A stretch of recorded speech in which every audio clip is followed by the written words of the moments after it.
That being said, in my time running out, I will yield back and now recognize the ranking member from New York, Mr. Tonko. Thank you, Mr. Chair, and again, welcome, Mr. Zeldin. You previously committed to following the law and stated your belief that science should be left to the scientists. So I would like to focus on just how well you've been fulfilling those commitments. To start, you initiated an effort to reconsider the 2009 endangerment finding that greenhouse gas emissions threaten the public health and welfare of current and future generations. Now, I have no doubt we may disagree about just how to appropriately regulate sources of climate pollution. But I'm frankly shocked that there is a question of whether or not climate pollution harms the Americans' health and welfare. The endangerment finding is based on science, and scientists both within and without the federal government have continually reaffirmed that climate pollution does in fact harm our health and our welfare. So can you cite any peer-reviewed research that calls into question the science used to make the initial 2009 endangerment finding? Well, first off, Ranking Member Tonko, it's important to note to follow the law, to follow our obligations under the law. I'm not allowed to prejudge outcomes. We're going to go through a rulemaking process. We'll follow the Administrative Procedures Act. There will be a public comment period. To your point more specifically, it's important to note that when the 2009 endangerment finding was done, they didn't review carbon dioxide alone. It's carbon dioxide when mixed with 5 other well-mixed gases, which was called the greenhouse gases. Even though they were supposed to do it specifically on mobile sources, some of those greenhouse gases, some of those other well-mixed gases aren't even emitted from motor vehicles, but they didn't study each of these 6 individually. They studied all 6 collectively. They had multiple other mental leaps that were done. They didn't say that carbon dioxide endangers public health. They say that carbon dioxide, when mixed with 5 other well-mixed gases, contribute to climate change. How much, you might ask? They don't say, but the number's north than 0. They said contribute, not causes. And then they say climate change endangers public health. So it's just important to follow the multiple mental leaps, but as far as peer-reviewed studies, it's important to note when that 2009 endangerment finding was reached, they didn't study any of these 6 gases individually. Reclaiming my time, I hear the prejudged statement, but I don't think major regulatory processes are launched on a whim. So can you not point to any scientific evidence to warrant a reconsideration in the first place?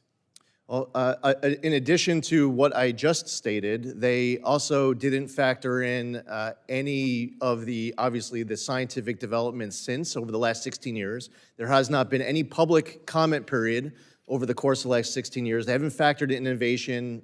Emissions have been down over the course of the last 20 years. But getting back to the heart of your initial question, that not even when they did the 2009 endangerment finding, did they ever conduct reviews of each emission individually? Well, in addition to the elimination of atmospheric research, I'm very concerned by the public reporting around the future of the Office of Research and Development. ORD conducts independent research, and this independence is critical to both informing regulatory decision-making and ensuring high levels of scientific integrity at the agency. The Office of Inspector General identified, and I quote, promoting ethical conduct and protecting scientific integrity, close quote, as a top management challenge in fiscal year 2024. How do you plan to address this challenge if ORD is significantly reorganized or, in fact, eliminated? Well, for one, we will fulfill all statutory obligations. 2, it's important to note that inside of program offices, science and research is done.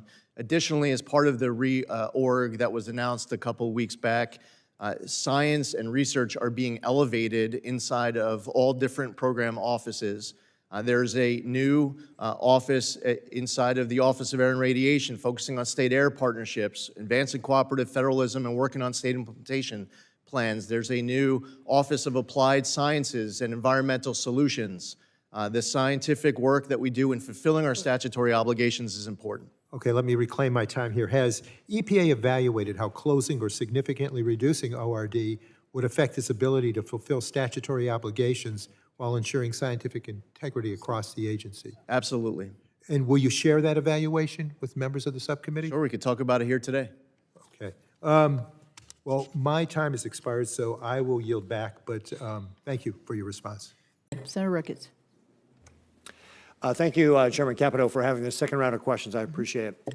And Congressman Zeldin, presuming that you get confirmed to be the EPA Administrator, you're going to have to work to reestablish the credibility, reestablish the trust for the EPA, and that's going to involve a process of transparency and good faith action on the EPA's part.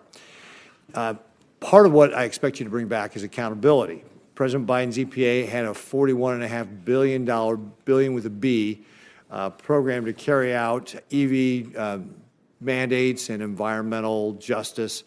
How many additional dollars went to the Inspector General's office to conduct oversight over those IRA funds that went out? Zero, none. Yeah, that's a problem when you're spending that kind of dollars.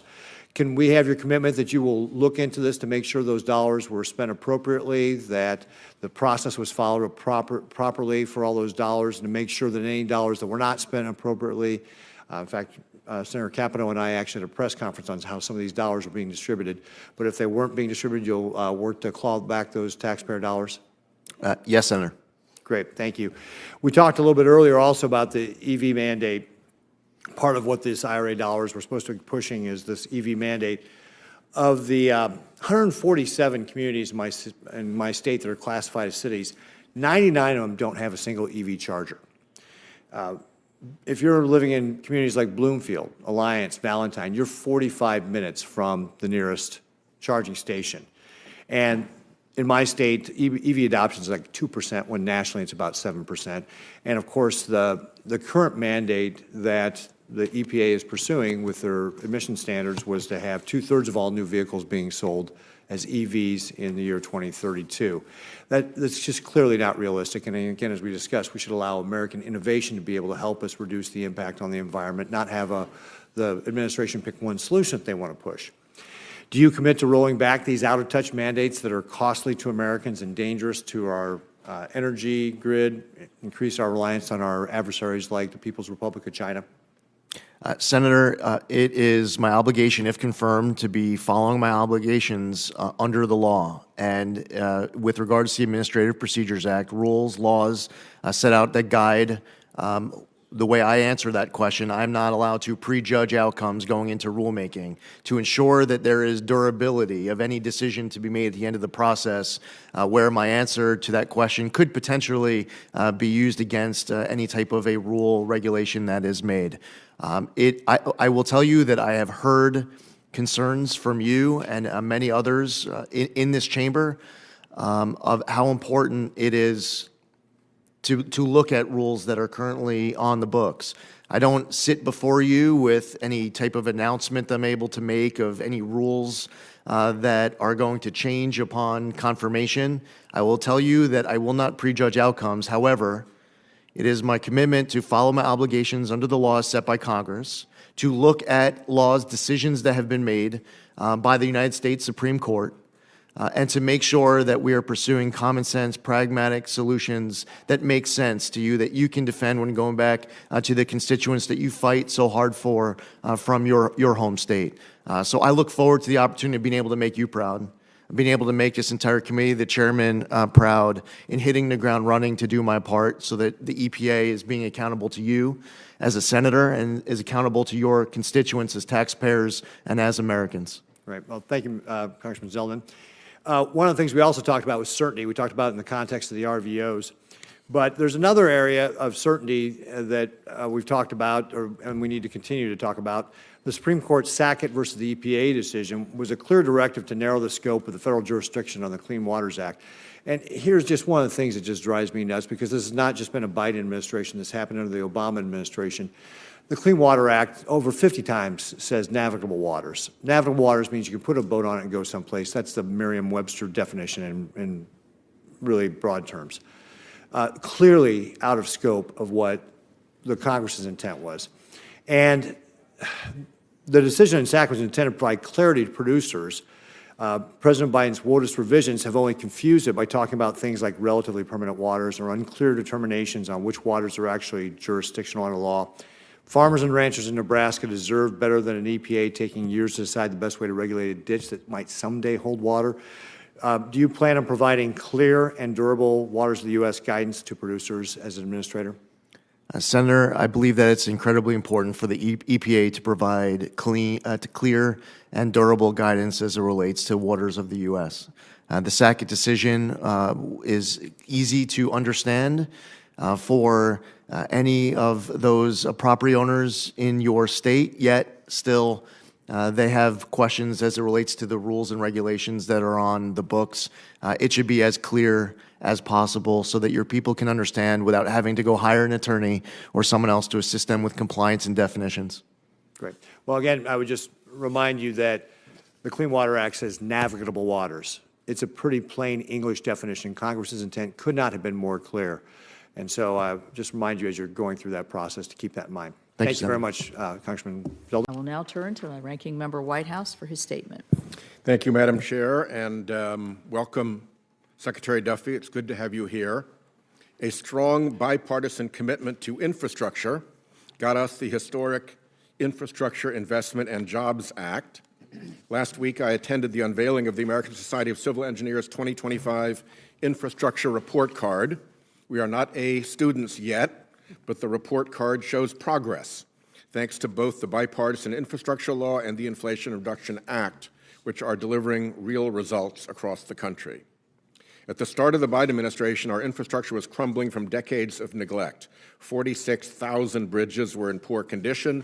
More than 170,000 miles of major roads were in poor condition. We had unreliable and insufficient transit systems. The bipartisan infrastructure law began turning this around with long overdue investments in roads, bridges, transit, ports, drinking water, wastewater, and other systems that are the backbone of our nation's economy.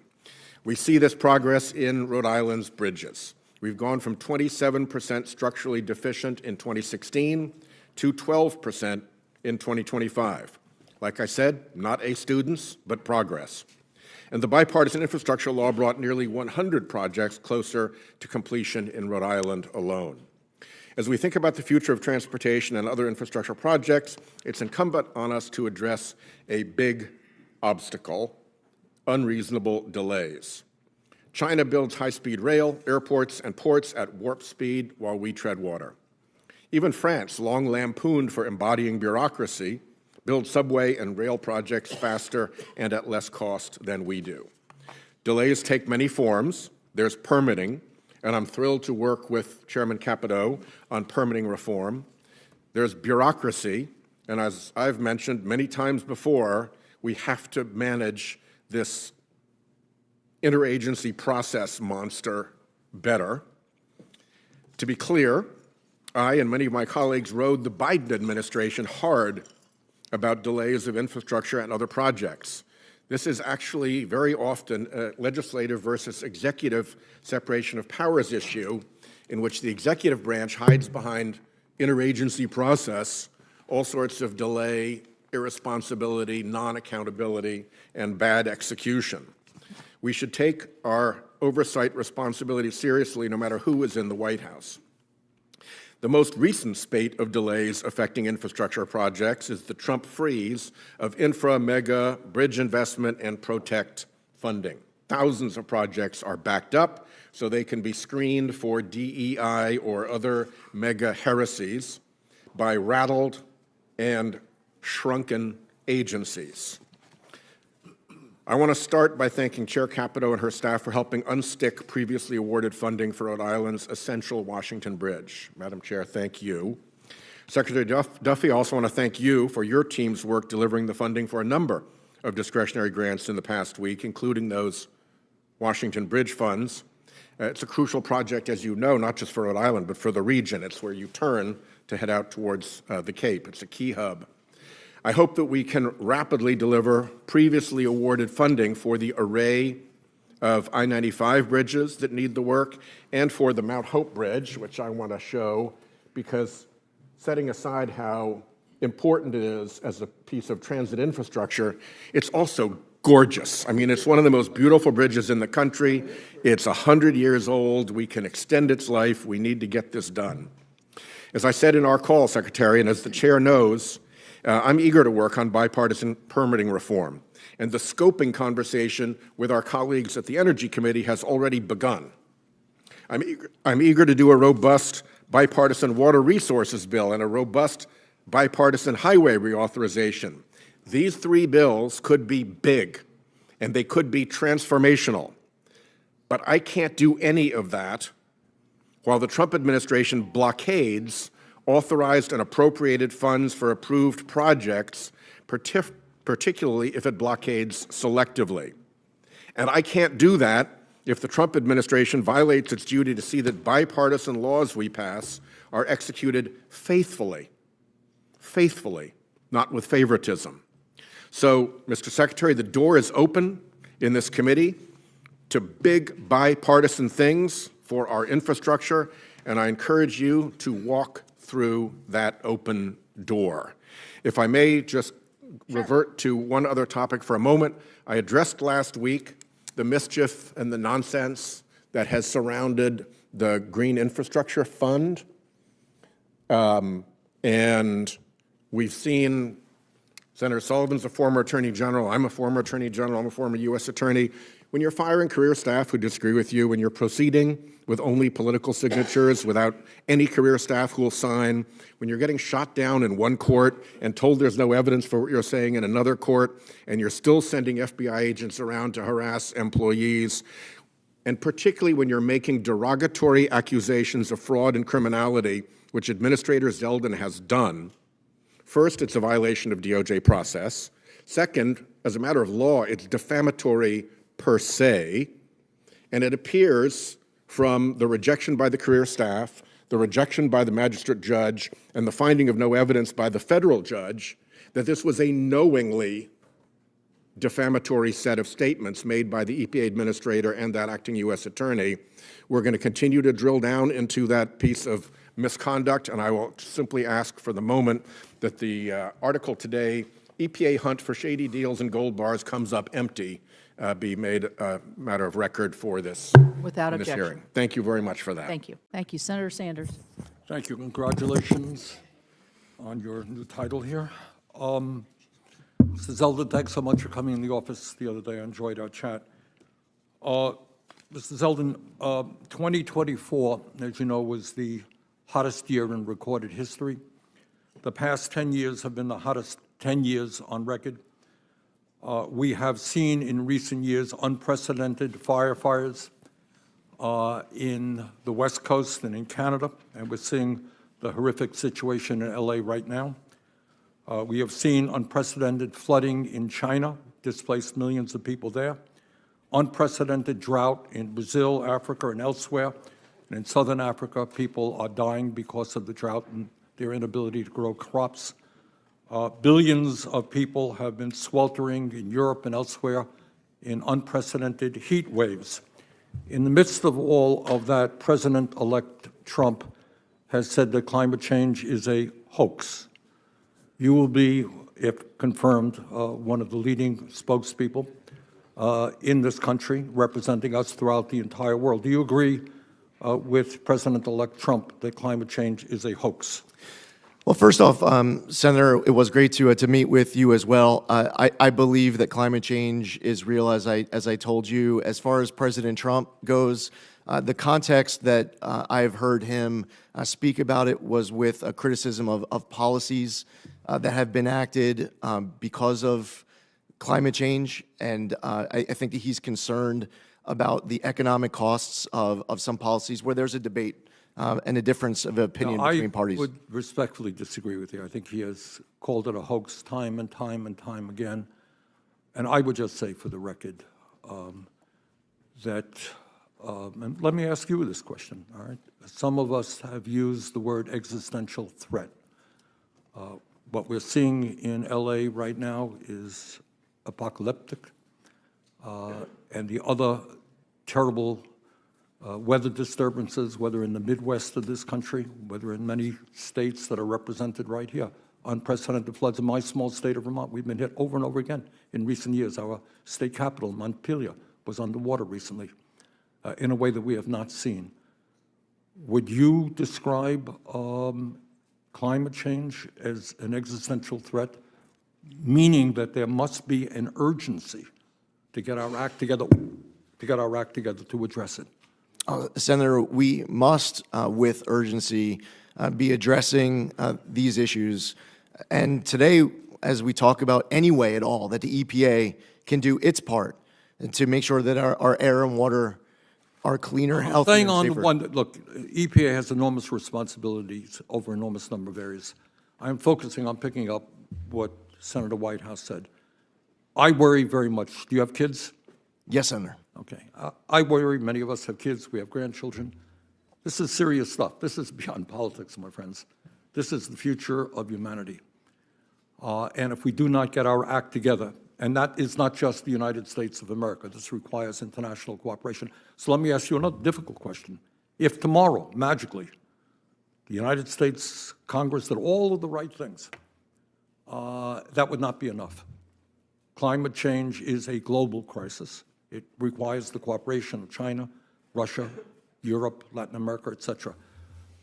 Are you prepared to represent the United States aggressively with some of your colleagues in reaching out to countries all over the world to cut carbon emissions? Senator, it's very important for I, as administrator of EPA, whether traveling to the G7 or the G20 or elsewhere, to be reaching out to these other countries to make sure that there is a pressure on other nations to do their part as well. And it is my job to stay up at night, to lose sleep at night, to make sure that we are making our air and our water cleaner. All right. I know it's fashionable to be beating up on China. It's good politics. They are now the major carbon polluter in the world. We have historically had that role. We're now number 2. We're not going to solve this crisis without working with China. Are you and hopefully your colleagues, if you are confirmed, prepared to work with China to try to lower carbon emissions?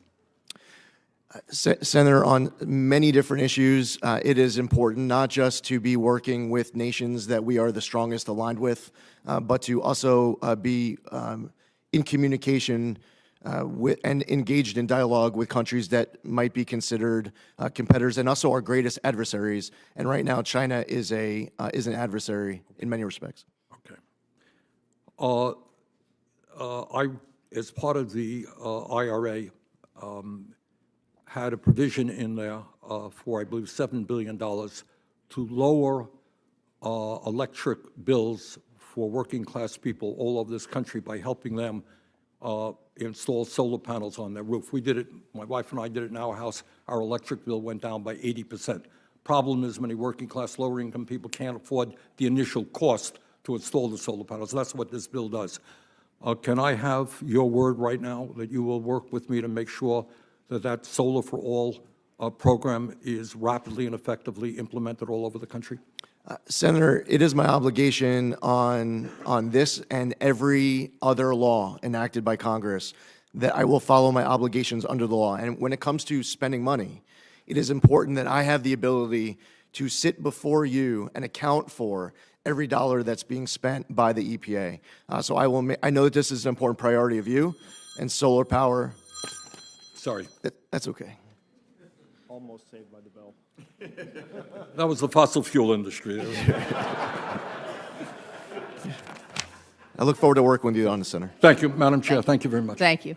I'm pleased to welcome one of our newer members, Senator Also Brooks, and I would welcome you and remind you that you have very large shoes to fill with Senator Cardin leaving from the great state of Maryland, and I'm sure you'll be able to do that. So welcome, and it's great to have you on committee. Thank you so much. First of all, I'd like to just say thank you so much to Chairwoman Capito and Ranking Member Whitehouse for your leadership on this committee and for holding today's hearing. I agree with you that we miss Senator Ben Cardin, but I am excited to be able to join this committee. EPW has jurisdiction over many issues that are important to Marylanders, and I look forward to working with both of you as well as all of our colleagues on this committee to address the environmental and infrastructure challenges that we face in our states. To Mr. Zeldin, congratulations again to you and to your family on your nomination, and thank you as well for your willingness to serve and for appearing before our committee today. I appreciate it. I very much enjoyed meeting with you and having the opportunity to speak with you. And so I suspect that my questions will come as no surprise to you based on that conversation. And in the interest of time here, I'd ask that as much as possible that you would answer yes or no to the following questions. Now, while in Congress, you worked to ensure that EPA's efforts to restore the Long Island Sound were successful, including advocating for federal funding. Like Long Island Sound in New York and Connecticut, the Chesapeake Bay is an economic driver in Maryland and across the Bay watershed. The Bay is the nation's largest estuary and is one of the most productive fisheries in the United States. And so I ask you whether you would agree that restoring and protecting our nation's estuaries and watersheds is a shared responsibility between the states and the federal government. Yes, Senator. Furthermore, if confirmed, will you advocate for robust federal funding for regional restoration efforts across the country, including the Chesapeake Bay and for the National Estuary Program? Yes, Senator. Ultimately, it will be up to Congress to decide on funding levels, and it'll be my obligation to make sure that money is spent to Congress's intent. Thank you. Now, the EPA has said that no amount of lead in drinking water is safe, and lead in drinking water is particularly dangerous for children. The bipartisan infrastructure law, which you opposed as a member of Congress, made historic down payments on lead pipe replacement to ensure that communities across America have access to safe drinking water from lead contamination. If confirmed, will you build on the success of the bipartisan infrastructure law and support additional funding for lead pipe replacement? Senator, yes to the same answer as my last question. Ultimately, it's going to be up to Congress to decide what the policy is, what the law is, what the funding level is. My commitment and my obligation will be to make sure that funding is spent to Congress's intent as laid out in those appropriations. But you recognize that lead in water is a problem, particularly for children. Yes, Senator. And would you be able to commit to not cutting funding that would aid in replacement of these lead pipes? Senator, if confirmed as Administrator of the EPA, won't be cutting any funding. That's a decision as far as funding levels for Congress to set. Whatever funding level Congress decides upon is going to be the letter that is going to be the number that I am committed to fulfill my obligation of being a good steward of the tax dollars and spend to Congress's intent. Okay. Now, the unofficial Department of Government Efficiency, led by Elon Musk, has proposed laying off 75% of government workers. Across the federal government, their plan would result in more than 1.7 million civilian employees being laid off, including almost 500,000 veterans. If the Trump administration follows through on this proposal, that would mean more than 12,000 employees at the EPA would be laid off, and many of these are hardworking, dedicated public servants who live in Maryland. Do you support firing 75% of EPA employees? Senator, offhand, I'm not even aware of a single person being fired during the first Trump administration at the EPA. That's not the same for other agencies. And by the way, there might have been someone. I'm just, haven't been told about it. I want to make sure that my job as EPA Administrator is to increase productivity, is to make sure that we are efficient and accountable and transparent, that we are to you, not just myself as Administrator, but our entire team, for us to be in the office, collaborative, and productive.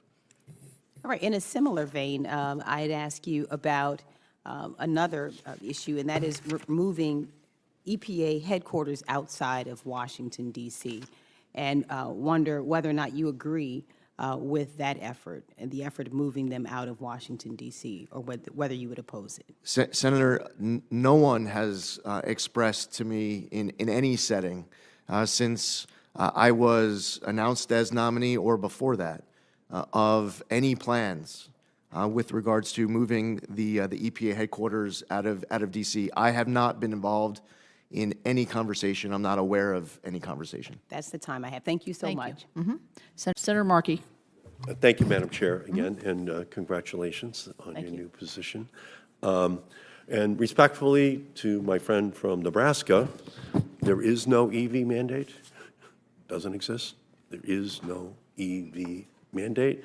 It's not a mandate. It's a clean car standard. It's just technology neutral, driven by American innovation and the need to protect our environment. So there is no mandate.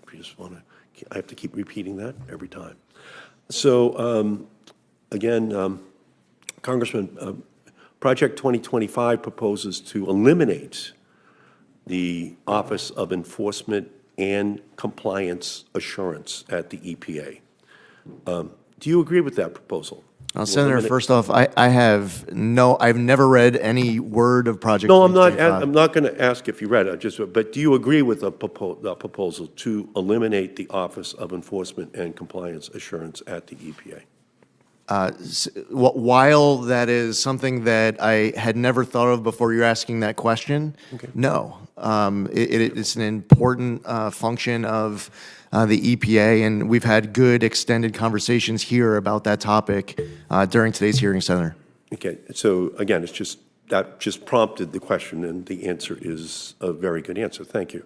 And on the EPA Clean Car Rule, it's projected to cut air pollution and prevent about 2,500 premature deaths in a single year. And over the life of it, it would obviously be tens of thousands of lives which are saved. And it would save drivers $46 billion in fuel costs, 15 billion barrels of oil that would not have to be used, and $6,000 over the life of the new vehicle. So if confirmed, are you planning to initiate a new rulemaking that could undermine those clean car standards? Senator, if confirmed, I cannot sit before you and announce the initiation of any new rules. I have no announcements to make of rules that are going to change, and I plan on following my obligations under the law to ensure that throughout my tenure, if confirmed as EPA Administrator, that I never prejudge outcomes heading into that process. Okay, well, again, the savings are quite profound for American consumers, dollars in their pockets, because of those much higher standards that don't require oil to be put into gasoline tanks, where we put about 70% of all the oil that we consume. In September, RFK Jr., the Health and Human Services nominee, went on the Dr. Phil show, and he said, quote, it's glyphosate, which is the active ingredient in Roundup. It's the pesticides, it's atrazine, it's PFOAs, the forever chemicals, where mass poisoning an entire generation of kids. Do you agree with that conclusion by RFK Jr. that these pesticides are mass poisoning the kids in our country? Senator, I would welcome an opportunity to be able to read through all of the science and research that is being cited to support that conclusion, to be able to answer that question, following the review of that material. That's a review that I would need to I would need to engage in. Yeah, it's obviously a very serious question, and it's one that hopefully would have the EPA working with HHS on a resolution of that issue.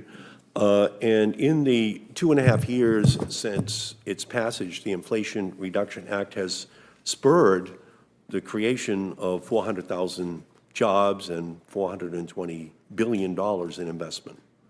193 million of direct federal spending actually has gone to your former congressional district since 2022.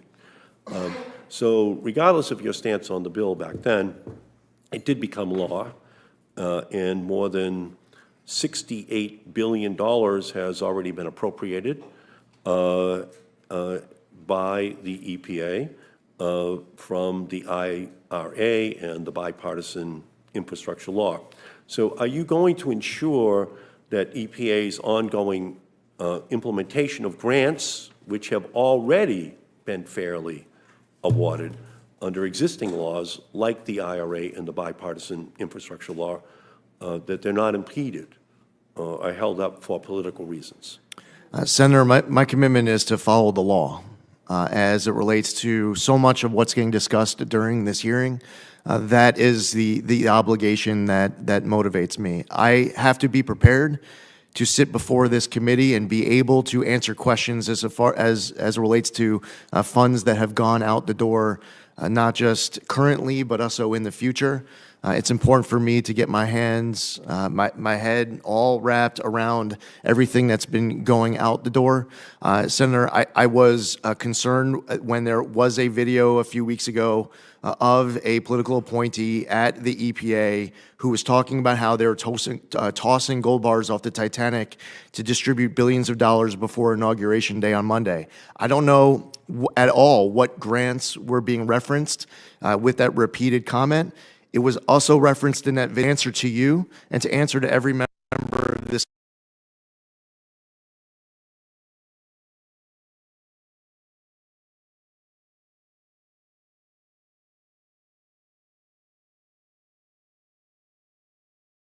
I just want to remind you that 80% of all of those grants have gone to Republican districts. So, so that's, I think, something that you should keep in mind in terms of, I would say, the impartiality of what those decisions have been at the EPA.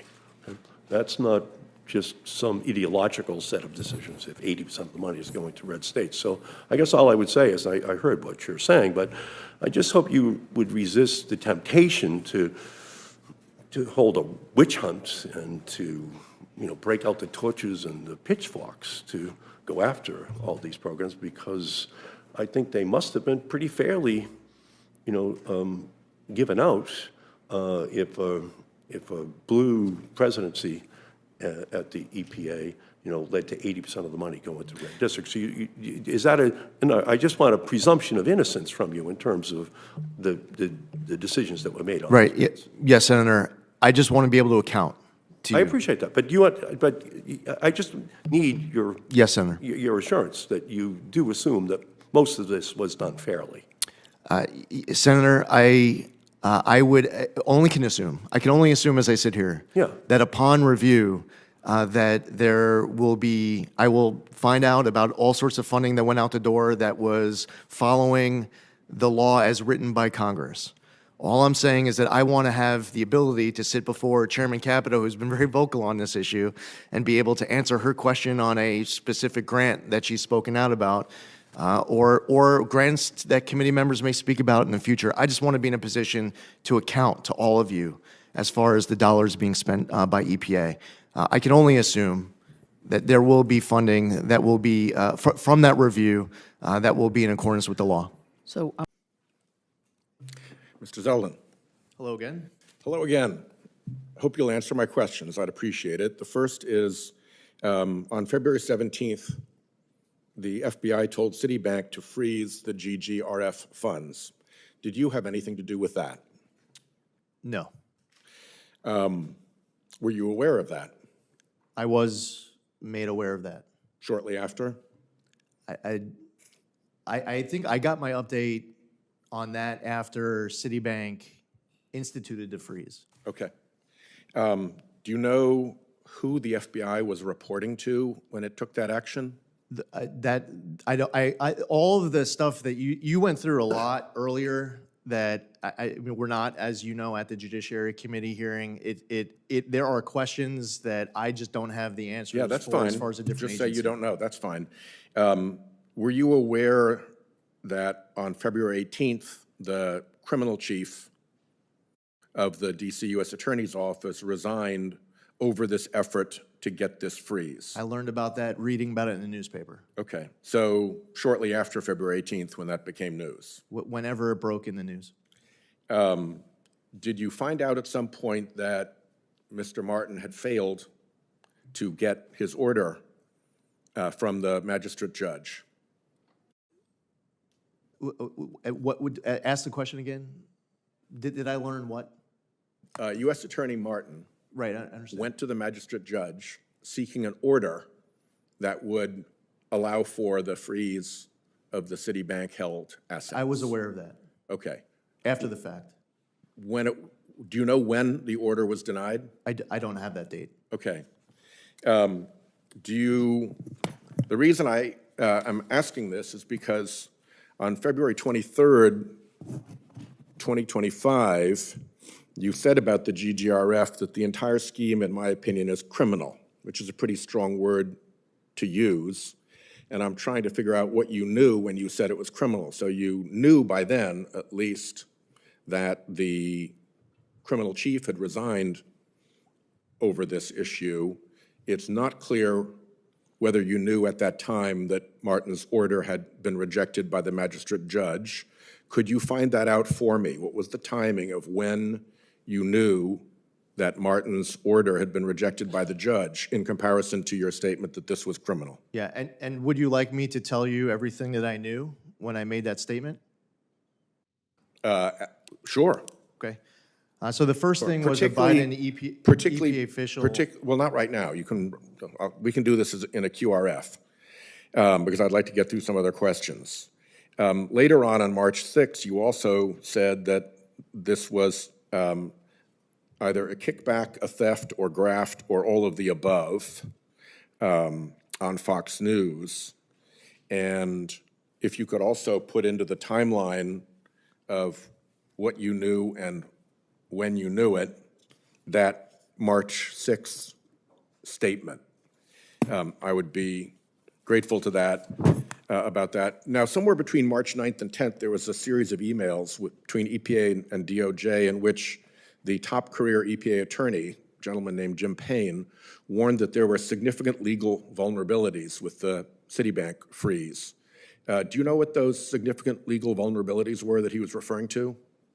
I could speculate that if you're going through what is claimed to be a breach of contract, and the Court of Federal Claims, which is the court that would actually have jurisdiction over it, not a district court, inside there they would determine, one, if there was a breach of contract, and then two, they would decide on damages. So it could be not on the merits, but just on the venue, on the appropriate court. Well, I'm just saying, the way that process would go, so there's $20 billion went to 8 pass-through entities. A little over $3 billion of that actually was dispersed. The rest has been frozen. All the grants have been terminated. Let me ask you about that, because my time is getting a little bit short here. I'm sorry to cut you off, but the New York Times has reported that one of the grantees has been told it no longer needs to comply with a February 20 subpoena, suggesting that the investigation is closing. Is the investigation closing? Again, you should ask that question. Any question that you have as far as Justice Department as an agency should be directed to the Justice Department. It would be great for us to You were not spend this- involved in all of that. No, I'm focused on the EPA. Okay. And I think So this would be focusing great on the for us to- EPA in my last seconds, Please, yeah. DOJ lawyers representing EPA admitted in the Circuit Court of Appeals that they are not accusing anybody of fraud. That's their quote, not accusing anybody of fraud. And EPA in that courtroom specifically reiterated several times that no grantee had engaged in any fraud, waste, or abuse. Do you stand by the statements of your lawyers in that courtroom? I would love to be able to go through the list of all of the waste and abuse that I'm aware of, but it seems like you and your colleagues want anything other than for me to go through the list of evidence. You're more than welcome to submit a list of all the evidence, but when I only I have don't know 5 why you guys minutes, just- I don't want you to. You don't want me to go through the list of evidence. You You just eat up- want to say that you we eat don't up- have any, you eat up- right? No, You no, just want to so say we stop. don't have any, No, and let me then stop say you. I don't Hold have on, time to hold actually on, go through the list. hold on. Let me stop you right there. It's not me saying that you don't have any. It's your lawyers in a court Okay, so proceeding allow saying me you to don't talk- have Allow me any. to talk through it. So I'll take it as a question for the record because our time is up. But please, give me your list. I'd be more than happy to I review already it. sent you over a lot of it, but I guess you haven't read it. All right, here we go. Senator Markey, you are recognized. Thank you, Madam Chair. Just want to get to this crocodile tear concern, which the Trump administration has, the oil and gas boys have about the greenhouse gas program, the green bank and the solar bank. You know, They're both programs that are very effective, but being stopped by this administration. I just wanted to point out the $170 billion of fossil fuel giveaways that are already in the pipeline for the Trump administration for the fossil fuel industry. Meanwhile, we had the Green Bank and the Solar Bank, which is a grand total of $27 billion, which McKinsey says is going to unleash $250 billion worth of private sector investment. Meanwhile, the richest industries in the world are getting $170 billion worth of giveaways, royalty relief, tax breaks over the very same period of time. I don't hear anybody saying that we should be taking those breaks away from the oil and gas and coal industry. They just want to kill the competition. Wind, solar, all-electric vehicles, anything that would be reducing the need for oil and gas in our country. So that's, unfortunately, the state of affairs that we have with this administration at this point in time. They're terminating the very programs meant to face the challenges that are being presented on a nightly basis on every television station in America of these tornadoes, these violent storms that are intensifying. So let me just move to the bank and what the administration has been saying and doing. In a recent study, we can see that it's going to save a lot of money, a lot of funding for families across our country if we move in that direction. You have decided, Mr. Administrator, to carry out a baseless witch hunt against the Green Bank and against the Solar Bank. These funds have been frozen now for months, and we already know what you're going to say, that there is, quote, rampant waste, fraud, and abuse and conflicts of interest. When the district court judge asked if EPA could offer any evidence of a violation of a federal criminal law, your lawyer responded, "I cannot do so, Your Honor." Are you willing to admit here today, Mr. Administrator, that you don't have any evidence of waste, fraud, and abuse? I'm happy to go through the list. Would you like me to, Senator? Why was that evidence not presented in court? If you have it. It was. I'll do it right now. You ready, Senator? No, I'm asking. No, do you want me to? I could go through the entire list right now. Would you like me to?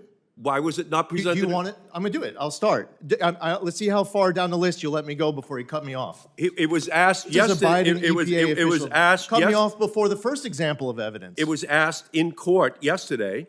You want to know the evidence, Senator, or not? When your lawyer was asked to present it before a federal district court judge yesterday, there was to get the money out as fast as possible before the Trump administration comes in. It's like we're on the Titanic and we're throwing gold bars off of the edge.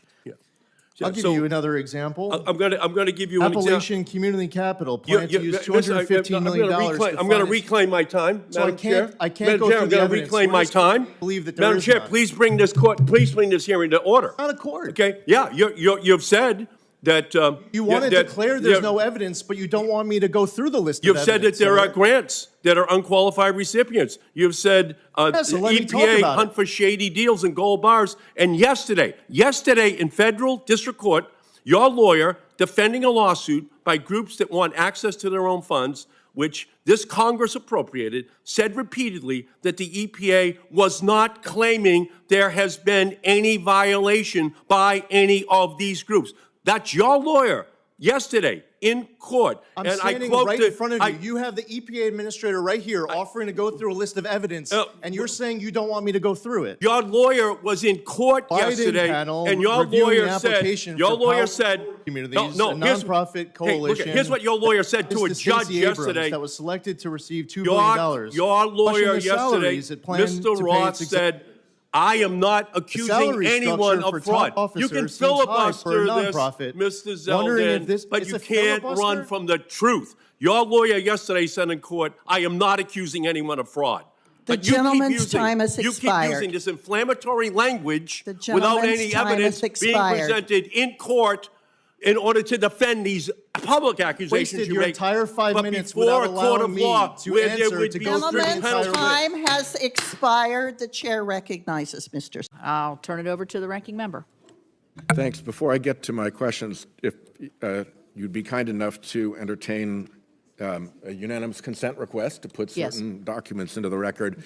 I will not put this beast into the record, spare everybody that, but I will be circulating it to your offices.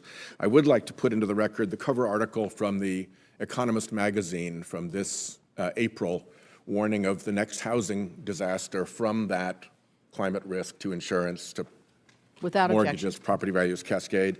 And we put a lot of work into this when I was chair of the Budget Committee, and I'd also like to put in the report summarizing the evidence we adduced in the Budget Committee on the same insurance crisis. Without objection.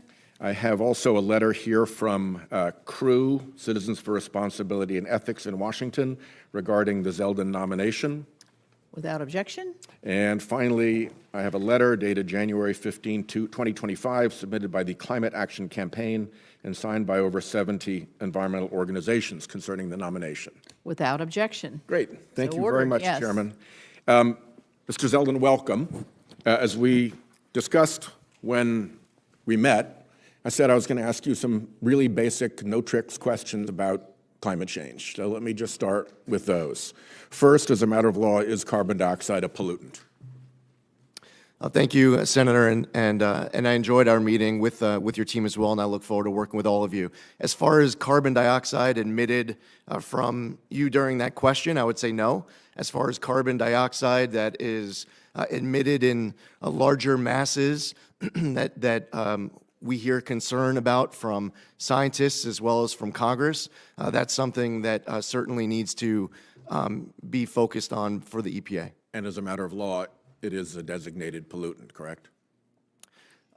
Senator, while carbon dioxide is not named as one of the 6 in the Clean Air Act, the EPA has been treating it as such. Yeah, because of a Supreme Court decision that said so, correct? Correct, yes, Senator.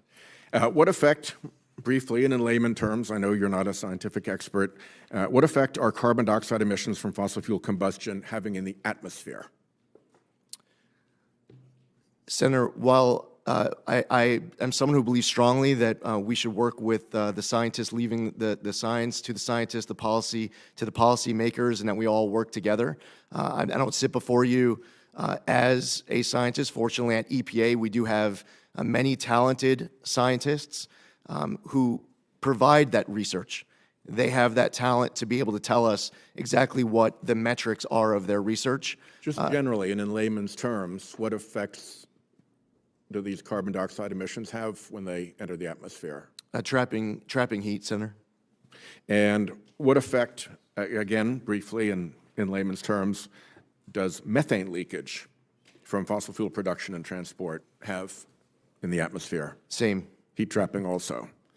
And what effect, I'm from the ocean state, so I've got to ask this one, what effect are carbon dioxide emissions from fossil fuel combustion having in the oceans? Well, the emissions of greenhouse gases trap heat, Senator. As far as your concern that you expressed at the onset of your testimony as you showed that map of Rhode Island, and as you suggested, and as I mentioned, as I represented the district on the east end of Long Island, rising sea levels are concerns where I'm from as well.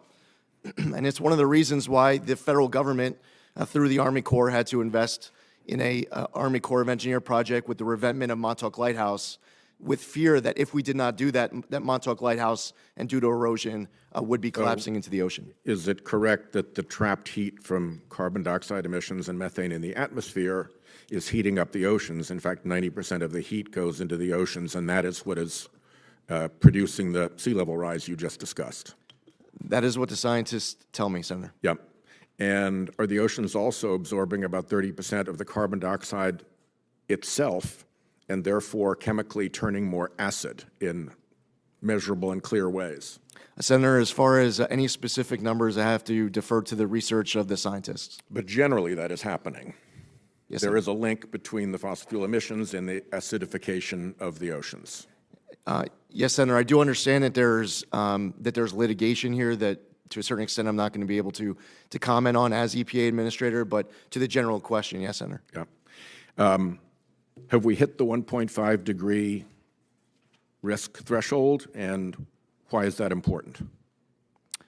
Senator, again, as far as being able, throughout today's hearing, to be able to personally be citing and confirming specific numbers, that is something where I have to defer to the talented scientists to be able to provide that advice on an ongoing basis, whether or not we're hitting numbers at any given time. If you are confirmed, what are the key either climate or oceans tipping points that would concern you? As far as the tipping point, well, Senator, I think that as you put up a map of your district, I could, and your state, I could put up a map of mine, and we could do this across the entire country. As long as that concern exists, where there is in fact rising sea levels, and I hear it from both sides of the aisle. Senator Collins spoke about it in the context of Maine. One last question before my time runs out. I'm sorry. Are we now on a pathway to climate safety, or do we need to do more to reduce carbon emissions in order to get on that pathway? Senator, United States emissions have been going down over the course of the last couple of decades. Unfortunately, there are other countries where it is not going in the same direction. And I would say that we will have never done enough to ensure that our water and our air is clean, safe, and healthy. Whatever we do every day to achieve this objective, we need to wake up the next day looking for ways to do more. Thank you. Yeah, thank you. Senator Kelly. Thank you, Madam Chair. Administrator Zeldin, good to see you again, and thank you for taking the time to come out to Arizona a few weeks ago, or maybe a couple months ago now, and appreciate the partnership with your team. And, you know, just thank you for working to improve Arizona's air quality and support our continued economic growth. As you heard during your visit, we need EPA to work with Maricopa County to provide new ways to generate emissions reduction credits. Later today, the Maricopa County Board of Supervisors is expected to vote to submit to EPA the final version of Rule 205 for final approval. We talked about these two rules, Rule 205, and I'll get to 204 in a second.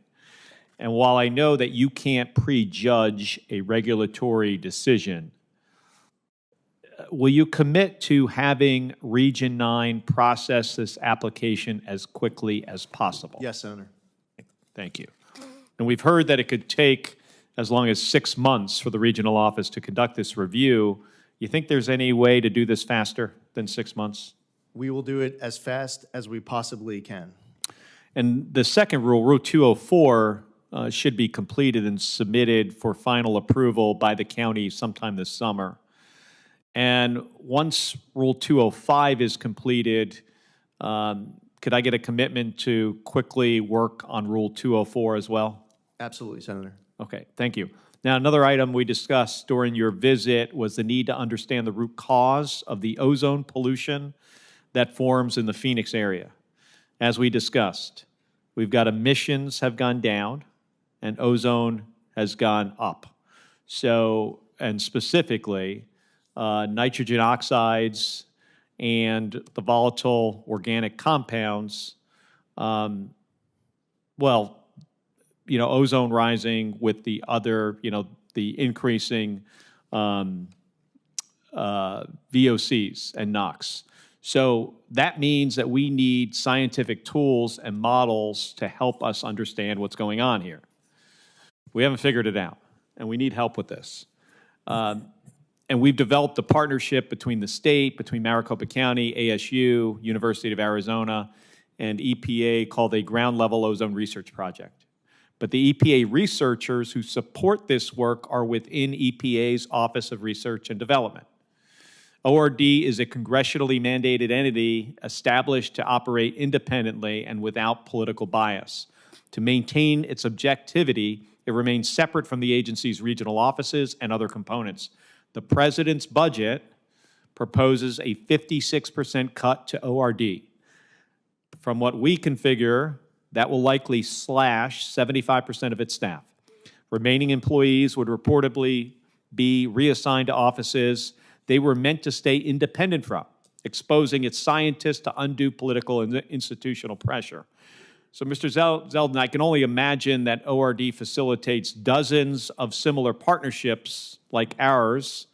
So tell me, how can the EPA produce unbiased science and data, including data that we desperately need in Arizona, if you fire most of the scientists at the EPA's Office of Research and Development?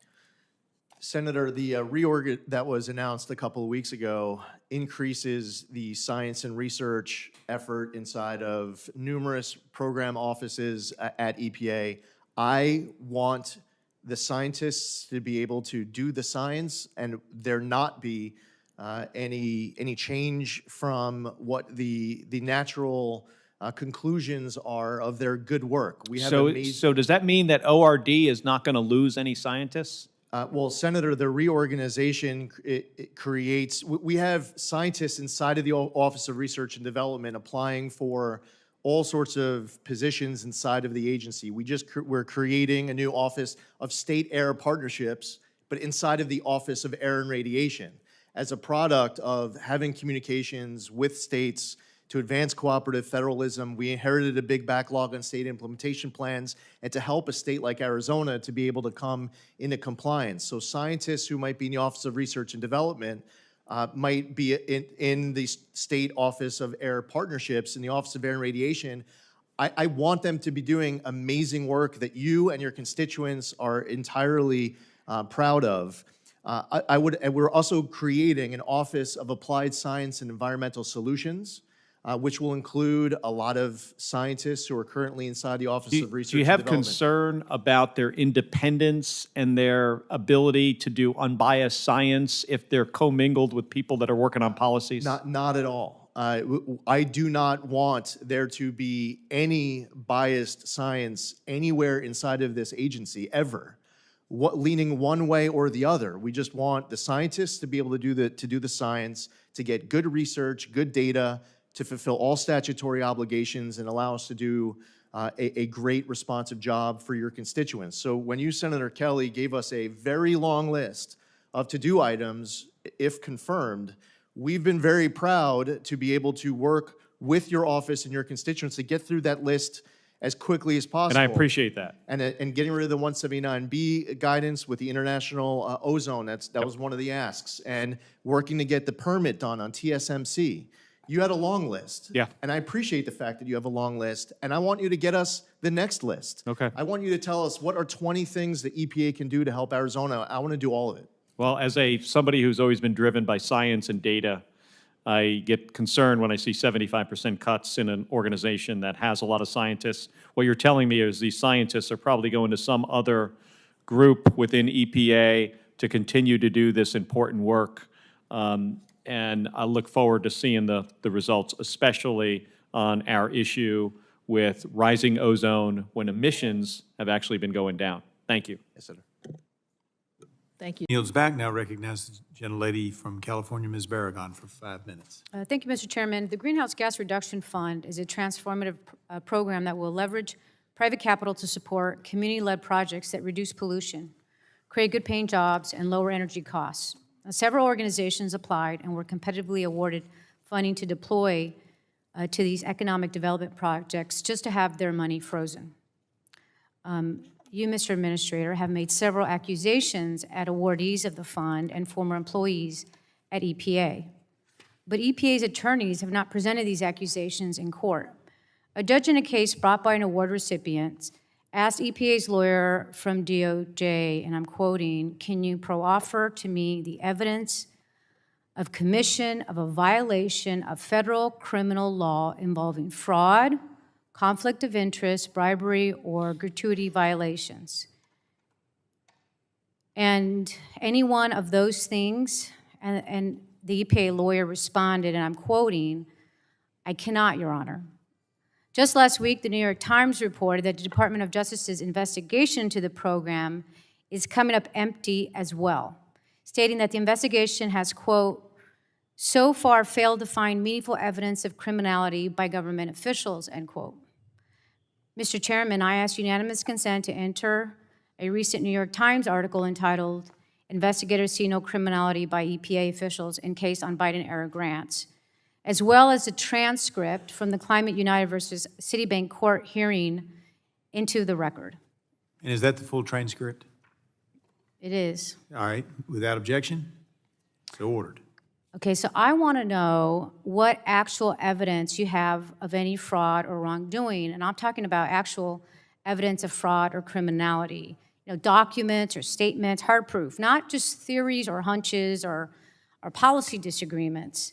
So Administrator Zeldin, what evidence is there of any fraud or criminality, if it exists, and why have you not provided it to us or to the Department of Justice? That's a great question, Congresswoman. So I'll start with a Biden political appointee saying, quote, "Now it's how to get the money out as fast as possible before the Trump administration comes in.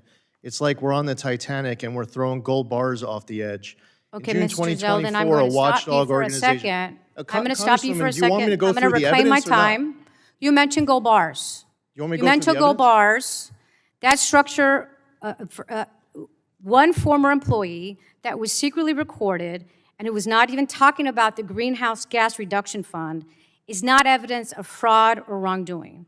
So do you have something else, something better than that, that's actual fraud or criminality? So, Congresswoman, I don't know if you're going to allow me to go through the list. That's the first. I'm talking about the evidence. greenhouse. The second is, in June I'm 2024, very a specific. watchdog organization revealed that David Hayes, a Biden administration climate advisor, previously on the board of the Coalition for Green Capital, rejoined the Mr. board Administrator, in did you say the 2023. name? Hold on, I want to clarify the name. Did you say the name Jai Weiss? Is that who we're talking about? I did not. What's the name you said? David Hayes. David Hayes. Okay, can you repeat that? I was trying to get the name. Okay. The name I David wish you had Hayes? about 30 minutes for me to go through the list, but in June 2024, a watchdog organization revealed that David Hayes, a Biden administration climate advisor, previously on the board of Coalition for Green Capital, rejoined the board in 2023 while the organization was applying for greenhouse gas reduction fund, which it ultimately received. March 4th, 2025, media article identified a number of potential conflicts of interest regarding personnel at several grantees. Beth Bafford, Climate United Fund. Mr. Zeldin, I'm gonna reclaim my time because I want to make sure that we can have a meaningful exchange about some of the things that you are citing to. You just mentioned two examples. Have you or EPA lawyers actually given that to the court or used that, cited that as fraud or criminality? Well, first off, the standard. It's a yes or no. Have you? You're Yes. a lawyer. Yes. They have mentioned this. Which hearing was it at? Because I don't see it in the transcript that happened in the United Climate conversation. As a matter of fact, I'm going to read to you the court transcript. Can you proffer any evidence that there was illegal or evidence of abuse or fraud, that any of this was improper or unlawful? EPA lawyer, I'm certainly not suggesting any of that was illegal or improper. Okay, just yesterday, an EPA lawyer at the hearing suggested we're not accusing anybody of fraud. Did you understand that the evidence for EPA is not to establish criminality at the agency? Well, you're alleging criminality. You did so in a Fox News interview. You said that's what this but do you greenhouse understand reduction in fund order- was. in order to You terminate shouldn't a be grant- doing that if you cannot offer the evidence. But Congresswoman, This is not Fox News. We're not going to just allow you to just Congresswoman, make allegations here without that evidence. well, if this isn't a media interview, you should allow me to go through the entire list rather than just going through. Well, two. If unfortunately, you're I only truly have 5 interested- minutes, and I don't have time for If you to you're truly filibuster. interested in the I'm entire asking list for very of all the specific evidence, then fraud. stop cutting me off and allow me to get through the list. Genlady's time has expired. Genlady yields back now. Thank you, Senator, and welcome, Administrator Zeldin. I noticed that as a member of Congress during the first Trump administration, you opposed their recommended cuts to EPA's Long Island Sound program. Similarly, during the first Trump administration, those of us who represent Chesapeake Bay states successfully opposed on a bipartisan basis their proposed cuts to the Chesapeake Bay program. I'm glad to see that the spend plan that was submitted by EPA for fiscal year 25 shows that you plan to continue to invest in the Chesapeake Bay cleanup program at the appropriated and authorized levels of $92 million. I just want to confirm with you today, yes or no, that's right, isn't it? Yes, everything in the skinny budget that is before us, the answer is yes when repeating what you all are reading. Well, this is with respect to the spend plan, which is separate from the skinny budget. I do also. Senator, and by the way, and I'll answer maybe your next question. The Chesapeake Bay program, which I know you're fighting hard for, as we heard Senator Baldwin referencing the Great Lakes Restoration Program, the Chesapeake Bay program is an amazing program. Our team takes great pride in running it. It's filled with a lot of success stories that span multiple states, including yours. And we will make sure that you also have a smile on your face, as Senator Baldwin will have on hers, when the full budget is released and you see the numbers for Chesapeake Bay. I appreciate that very much. You anticipated my next question, right, fiscal year 26, so thank you. Now let me turn to an area where we have some significant disagreement, which is the greenhouse gas reduction fund. In just the last few days, an independent analysis of the benefits of that fund was conducted by the University of New Hampshire. It was released.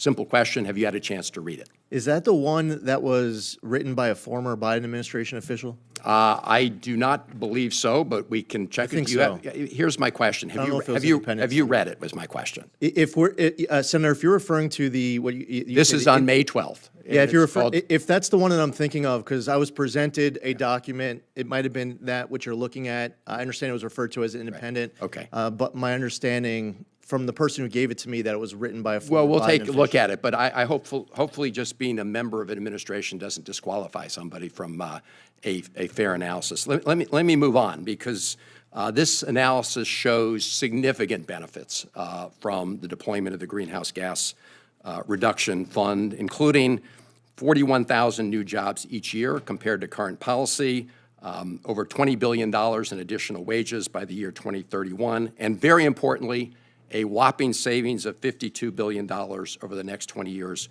for consumers.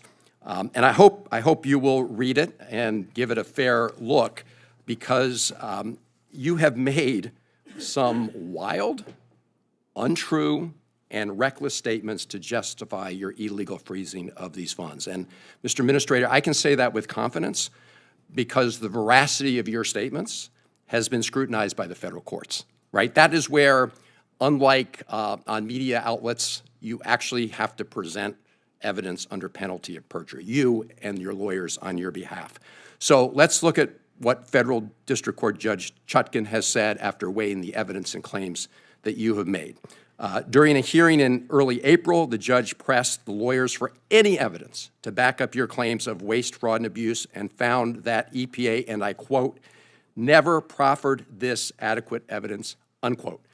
The judge wrote that the EPA, and I'm quoting, has failed to provide a single piece of evidence to support your claims. She went on to find that EPA acted, quote, arbitrarily and capriciously, unquote. And she goes on to make a number of other factual findings in that case. I'm well aware of the fact that you've appealed her decision, but these are factual findings based on the lack of evidence for the claims that you have made. Let me ask you this. You've received 5 letters, some as early as February 24th, from committees of Congress on this question of the Greenhouse Gas Reduction Fund. We checked this morning, based on what we know, you've not replied to a single one. So my final question here, what's that? I don't believe that that's accurate. Okay, well, we double check. We'll, if we're wrong, we'll correct the record. But there are 5 of them. And my question here to you today is twofold. One, will you commit to responding to those letters from members of Congress?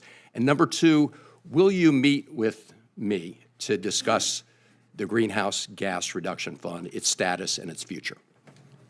Senator, we had, as you know, an opportunity to talk about the Greenhouse Gas Reduction Fund a couple weeks ago when we saw each other. I'm happy to have a follow-up meeting to discuss it further. I have personally read every single letter that every member of Congress has sent me, whether you're on Senate approps, you're on Senate EPW, or you're not, and that the same thing applies to the House side. I've read every letter. I believe every single member of this committee who sent me a letter has received a response up to this particular point. You reference, Judge, the D.C. District Court judge's decision. It's important to note that that decision was stayed by a circuit court. I would further point out, because, and I don't know, Senator, if you've actually read the judge's 31-page opinion.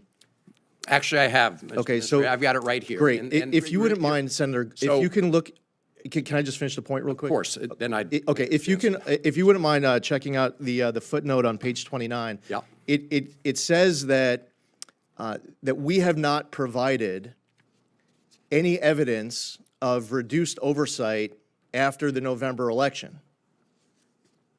But we provided the judge the January 13th amended account control agreement that does exactly that.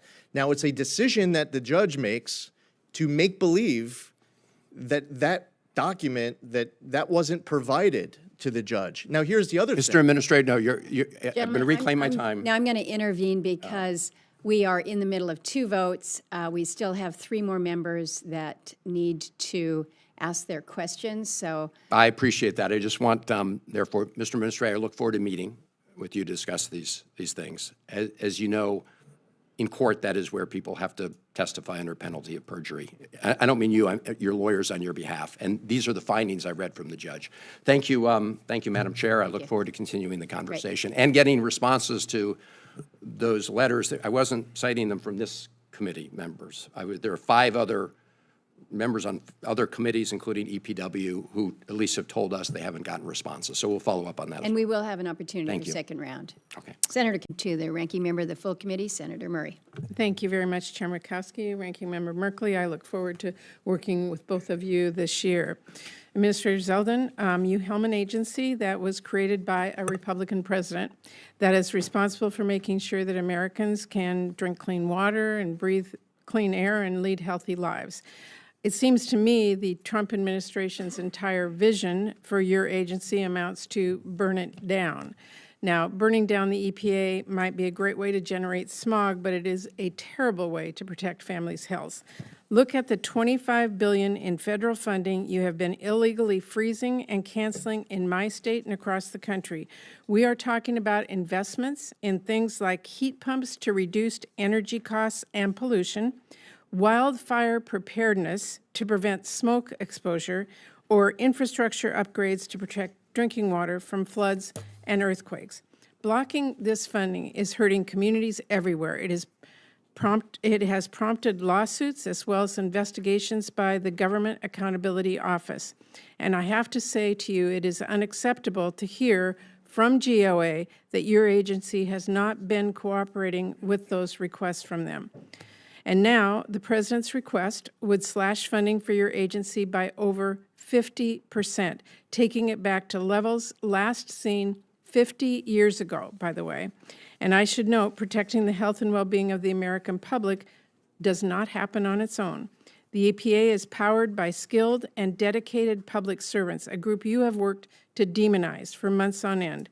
Now, while you proudly gut your own agency's workforce, you leave hardworking Americans who are suffering the consequences. Your job is to make sure kids have clean water when they turn on the tap, fresh air when they go outside. Your job is to make sure that our rivers in Washington State are full of salmon, not toxic sludge. And your job is to follow the law and to get the funds out that Congress passed. For the past 2 years, this committee has passed bipartisan spending bills to invest in the EPA and into our communities.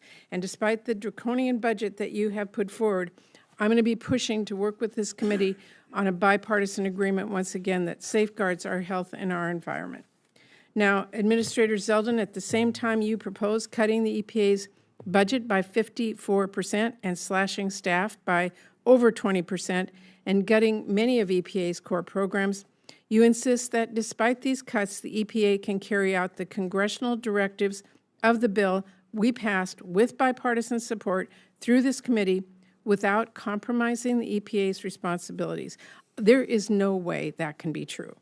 Do you understand, Administrator, that your job is to execute the bipartisan laws negotiated in this committee and in Congress and carry them out faithfully, not to gut the programs that Congress passed into law?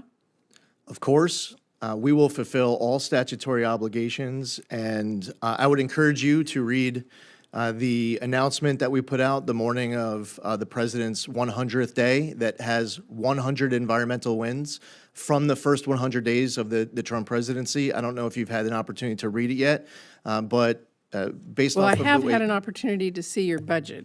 And when you eliminate offices and slash staffing and propose cutting the budget in half of EPA, you are making certain that the government will not be able to protect the public from pollution. That is not what Congress intended. Now, the federal government has given states significant responsibility to implement our bedrock environmental laws, like enforcement of the Clean Water Act and the Safe Drinking Water Act. EPA provides basic funding, categorical grants, to every single state, so they can carry out more than 90% of the on-the-ground work that is necessary to comply with environmental laws. Your budget cuts 16 of 19 categorical grant programs, which the Environmental Council of the States, it's a bipartisan organization of environmental agency directors from all 50 states, says will, quote, incapacitate state environmental programs. That's from them, not from me. We are talking about massive cuts, $843 million for Texas, $459 million for Florida, $169 million for Louisiana. It's hard to see this as anything other than the EPA abandoning its responsibility to states. And I wanted to ask you, have you consulted with any of the states on this proposal to eliminate almost all the categorical grant funding? Every aspect of this skinny budget was done deliberately as a result of a lot of conversation, a lot of thoughtful conversation. With the states?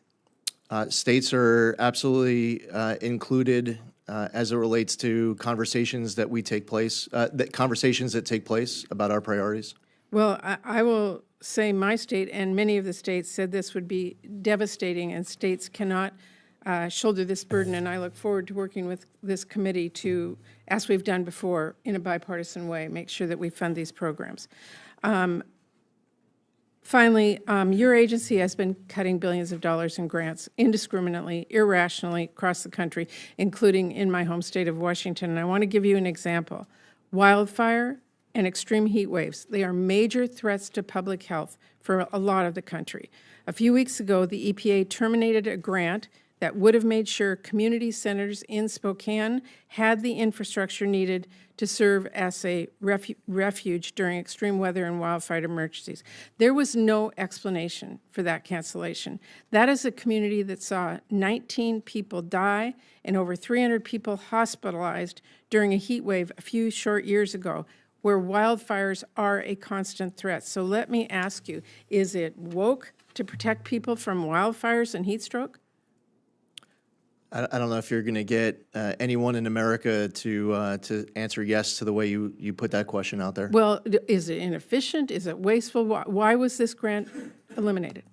Well, there are hundreds of grants. I would have to have that individual grant in front of me. One of the, when Congress sets an appropriated level on a particular type of grant, we need to make sure that over the course of the fiscal year, that money is Well, being apparently spent, after that we're 4 working with months, Congress. you decided that this we community, don't- Spokane, but we- didn't need to deal with their extreme weather and wildfire emergencies. I don't know whether you won't tell me whether it's inefficient, wasteful, whatever your word is, but you need to know that you're abandoning communities in my state and across the country, and that funding was appropriated for work exactly like this. Thank you, Madam Chair.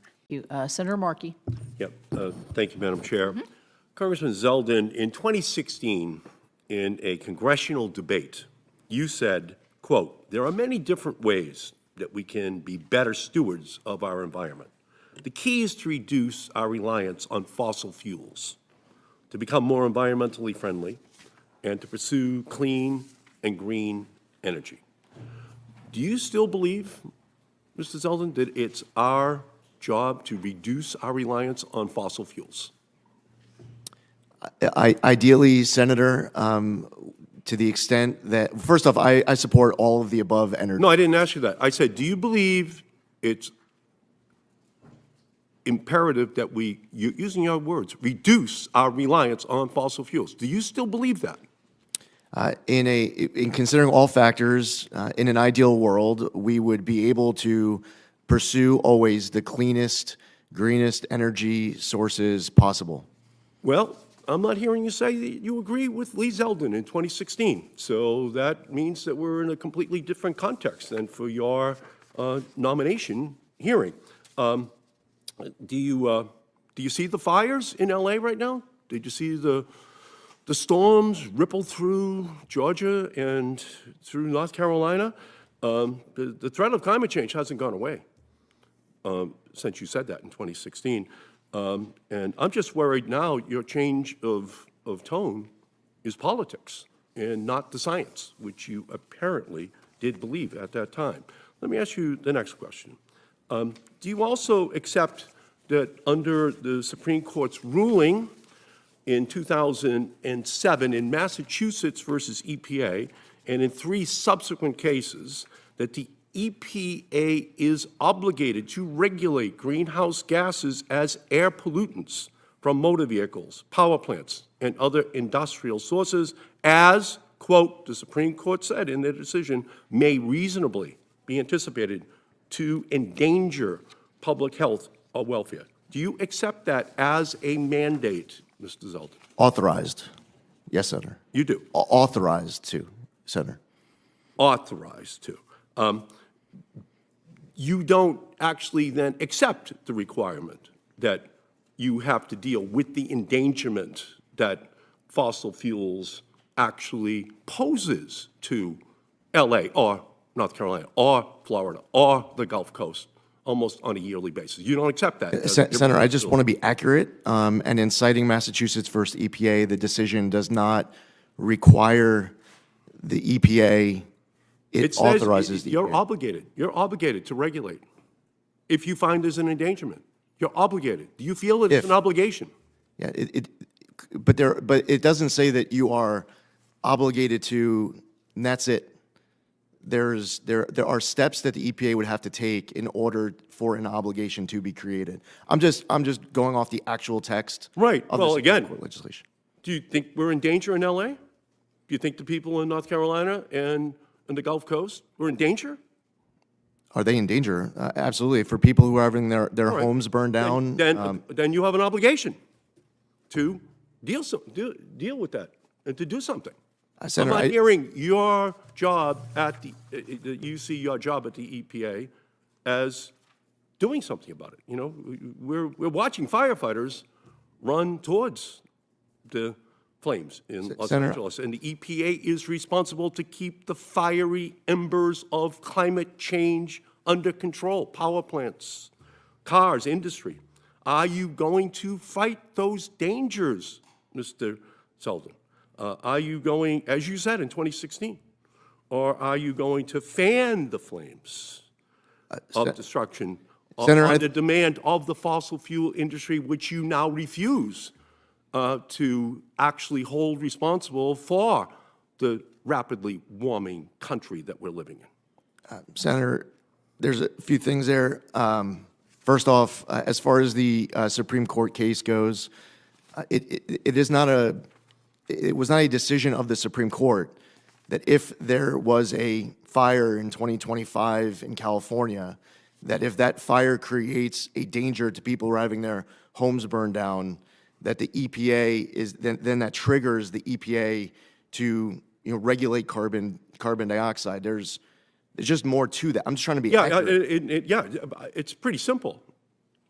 It says the EPA is supposed to be the environmental watchdog and not a fossil fuel lapdog. That's what it says. But it doesn't actually say that, Senator. It's supposed to have families be able to sleep at night knowing their air is clean and the water is safe and their future is protected. And it just should not leave people up at night wondering if they are going to have danger that comes into their family's existence because of polluters. That's the job. And between 2016 and today, something has happened. that you're not willing to just come right out and say that fossil fuels is the central culprit that has been ultimately created by human beings that the EPA's job has as a responsibility to reduce. And you refuse to actually take that central responsibility. Thank you, Madam Chair. Senator Bozeman. Gentleman yields back. Now recognize the gentleman from Massachusetts, Mr. Auchincloss, for 5 minutes. Thank you, Chairman. Welcome back, Administrator. I want to talk about PFAS. When you were a member here, you were on the PFAS Action Force, yes? And I believe you voted for PFAS legislation, yes? Yes.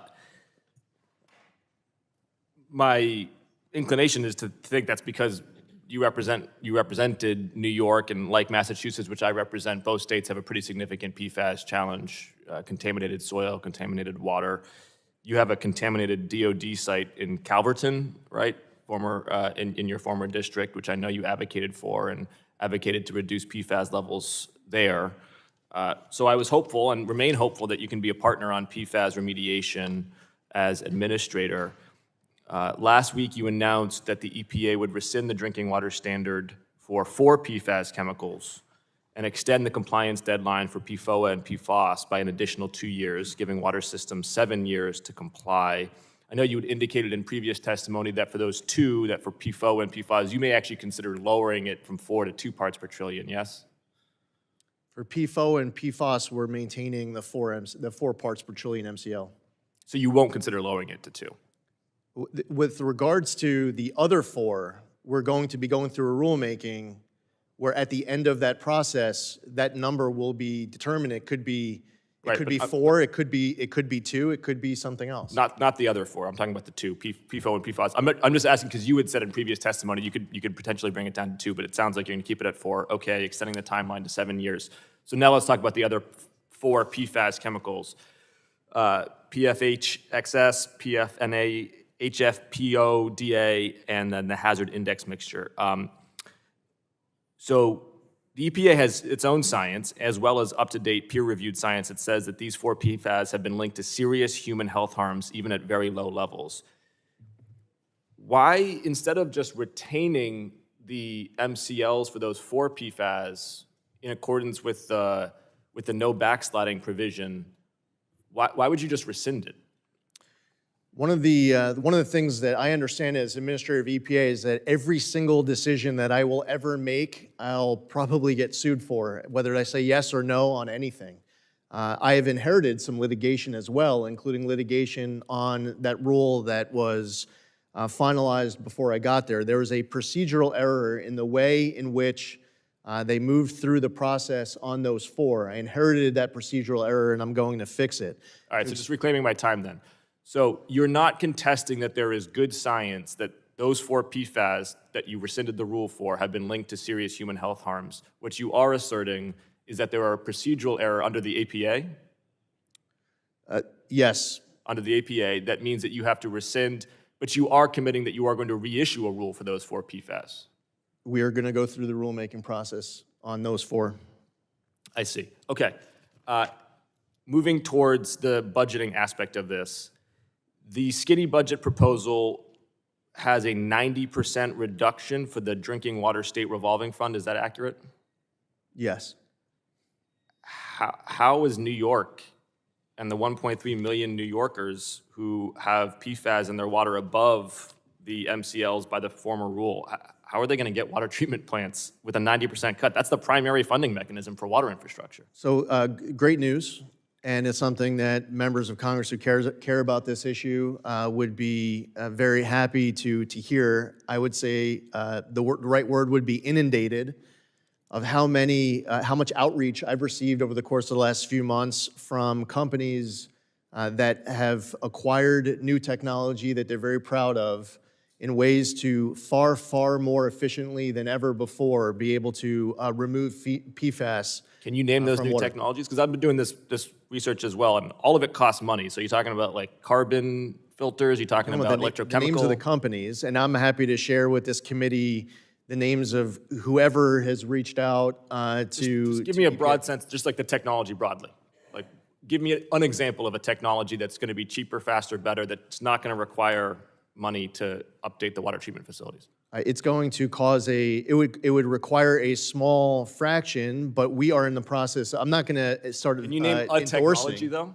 What's that? Just the technology, broadly. Yeah, so these are ideas that are being pitched that we're vetting right now, and I'm not going to endorse any of it, but I would say that it's You don't important have to for endorse us it. and the agency. Just name a technology that you've heard about. It is a treatment that breaks down the forever chemical so that it's no longer a forever chemical. It is a treatment of the water that breaks down the chemical. If you're talking about electrochemical oxidation, you can do that for the very, very condensed landfill, but you can't do that at the scale of municipal water treatment facilities. It's way too diffuse.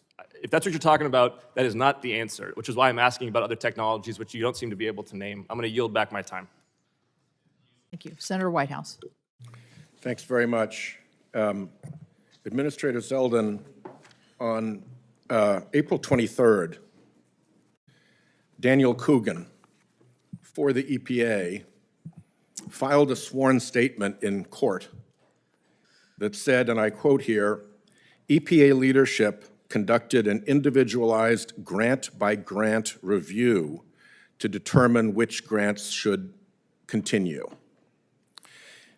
He made that statement under oath, and on the following page of his declaration, he said that there were approximately 377 grantees that had received cancellation notices and another 404 grantees who would receive notices within the next 2 weeks, for a total, by my math, of 781 total grantees. Do you dispute his testimony that there were 781 individual grants at issue? The exact number I don't have offhand, but But you don't sounds like dispute could be it? a So let's fraud. say that it's And as far as the 781 or individual thereabouts. reviews, I did those myself. His testimony under oath was that that took place. Then, and I'd ask unanimous consent that that declaration of Daniel Coogan be made an exhibit. Then, on May 6th, Travis Voiles of EPA made the following statement, also under oath, also in a court filing. He said, on February 25th, 2025, I conducted an individualized review of EPA grant programs. That day, I decided that certain grant programs should be terminated for policy reasons. So there are three things about that Voiles statement that are noteworthy. First, the date. He said that he did this all on February 25th, which is interesting, because if he put in a 10-hour day, that's 600 minutes of time for 781 grant applications, which means he would have had to conclude his review of each of them in 45 seconds without even a bathroom break. The second thing about the statement is that he said, I conducted, not you conducted, Administrator Zeldin, not leadership conducted. He said he conducted, and he said that under oath. The third thing that was interesting is that he dropped in a weasel word, programs. He didn't say individualized review of grants. He said individualized review of grant programs. Mr. Zeldin, is there a difference between a grant and a grant program? Well, you have individual grants inside of a grant program. And you could have dozens or even hundreds of individual grants inside of a grant program, I know correct? for a fact that Travis Correct. Voiles individually reviewed every single grant individually, and I know that I've reviewed every single grant individually, and I also know that That is Travis not what the Voiles was sworn working- testimony indicates. Let me reclaim my time here. But the fact On is, May we 16th, both individually reviewed all of the grants, and I know that he was working on it every single day, not just on one day. well, that's not what his sworn testimony was. And on May 16th, DOJ career lawyers who are under an obligation of candor to the tribunal, upon which their right to practice law depends, filed a pleading in federal court that conceded that you had not done individualized grant-by-grant reviews. They were not contesting that APA failed to do an individualized review. In court, they admitted, in fact, their language is, defendants do not contest judgment on the merits of plaintiffs' APA claims. I'd ask that the reply be put into the record, that the Voiles declaration be put into the record, and that an inside EPA news report that discusses that court proceeding be put into the record. Without objection. And then yesterday, you stated during your House E&C hearing that you personally reviewed all these grants. Here's what you said. I was the one who made the decision. And I made the decision after doing individual review. I personally reviewed every single grant that I canceled. Now, you guys are going to have to start getting your stories straight, because there are 3 completely different statements, and they cannot all be true. It cannot be that Voiles personally, himself, conducted the review of 781. He did. And that Coogan saw to it that it was individually done. Others did. It's a crazy concept, Senator, but maybe more than one person was individually reviewing these grants. Maybe they were working on it for more than one day, Senator. Have you thought about that concept? What about the fact when that their when testimony is that they did it all on one day? No, I do not. Every single time. I do not agree with that, Administrator. Senator. He swore in court that he did it on one day. So you can't now come in and say that that's false. You make a decision on a day after you work on it, busting your ass for a while to get all of your ducks lined up. That's to not do what all he the said. research, to ask questions, to make sure you're making responsible decisions. None of that is what he Because they're said. not worried that there's going to be some ranking member at the None of that is EPW what he committee said. who doesn't care about the facts. None of that is what he said. I'm using the facts as your I employees conducted stated an them. individual review of everything, and that concept doesn't work for you. When did you conduct that individualized Work on it review every of single day, 781 because grants? we have a zero tolerance Will you policy show me towards your wasting schedule? dollars. We inherit something. You don't care about wasting money. Will you show me your You don't care schedule? about wasting money, but the Trump administration does, Senator. Will you show me your schedule? Our schedule's publicly released. We don't put on the schedule every single moment Will you of show the me day your that schedule It's to publicly prove released. your assertion I'm that here you under did oath, individualized Senator. review of Under 781? oath telling you that I was reviewing this stuff and working on it almost every single day. And the Why? problem Because with when I that- was before this committee, I was asked by Senator Ricketts, if confirmed, would I immediately make this a top priority to go through all the grant funding going through EPA to make sure that we were cracking down on every waste, every aspect of abuse, because I have to come back here in front of Senator Ricketts today. And even though you don't care about wasting tax dollars, Senator Ricketts does. And the I'm going to do problem- my job because the American public And the cares problem- about us not wasting tax dollars. And the problem with your assertion here today is that it is belied by your own employees' sworn statements in court and by the decision of the Senator, Department of you're not Justice grasping to the fact- admit that what you No, say you're isn't not true. grasping the fact that we would have multiple employees looking at these grants. That concept just escapes you like that's even a possibility. The only You thing come about here that is that and that's not you don't care true. about 99% of the story. That's not true according to your own You don't. employees' You're not grasping testimony. it, Senator. I don't know what to say to you. You're insisting on the fact. I'm that insisting on the facts. that That's he exactly only- what I'm insisting Yes, on. I'm okay. insisting on the facts, and I now have I will 3 say different again versions of the facts, that Travis including Voiles Department and of I Justice and others lawyers are working on this every who single day admitted that in we're court that office. what you're saying and we're now not going is to not waste true. dollars just because you insist on EPA lighting taxpayer dollars on fire. The American taxpayers, they put President Trump in office because of people like you. They have Republicans in charge of the House and Senate because of people like you. Because you don't care about 99% of this story. You don't want me to go through the list of all the evidence of waste and abuse. You No, don't what I care want you to do, in conflicts of interest. What I want care you to about do- unqualified recipients. You don't care about what I reduced want you to agency do oversight. is explain why the Department of Justice lawyers representing EPA in court under a duty of candor have said that everything you've just said isn't true. That's what I want. Get me that answer. I'm here before this committee I've under exceeded my oath. time. I'll let the chairman take back the gavel. Thank you. All right, well, we seem to have a little bit of a disagreement. Perhaps we can work on this in the future about the difference between the discrepancy here. Does that sound fair? Absolutely. I think getting to the basis and the bottom of this dispute is very important, and the facts actually matter here. All right. So, as you can tell from my opening statement, I'm very concerned about the issue of impoundments. Are you familiar with the concept? Of course, Senator. You understand that it involves freezing funds that are to be allocated by law? Senator, I'm familiar with the impoundments. I also understand we're having this conversation in the middle of the fiscal year as opposed to after the fiscal year. Do Do you understand that the Constitution of the United States assigns the power of the purse to Congress, and do you follow that understanding? Absolutely. So you understand that when you impound funds, you are violating the law? No, Senator. We are going to follow all statutory obligations, and we will abide by all laws. But you're not. You're impounding funds against the law.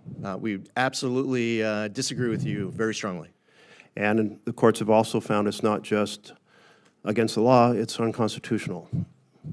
If you're citing a particular district court judge, Senator, that's one thing. But there's a lot of district court judges coming up with their own interpretations of the law. That'll go through litigation processes, but at it the is the EPA, Supreme we Court of the follow all United laws. States that has weighed in.